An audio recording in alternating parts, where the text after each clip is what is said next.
Yon guys, good evening, Cruise Control Mark's Garage. So guys, nandito tayo sa Parañaque at nag-install ng front camera tsaka reverse camera dito sa Suzuki Swift.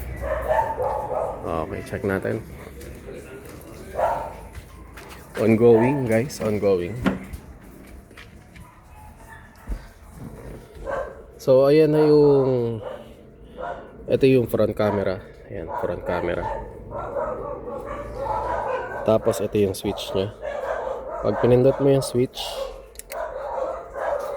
ayan, front camera siya. Tapos pag na-reverse mo siya, ayan, reverse siya, reverse camera. Okay, ito on off,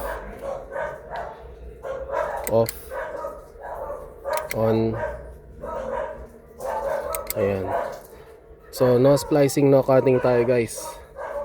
Okay, dito lang yan kay Cruise Control Mark's Garage. Yes.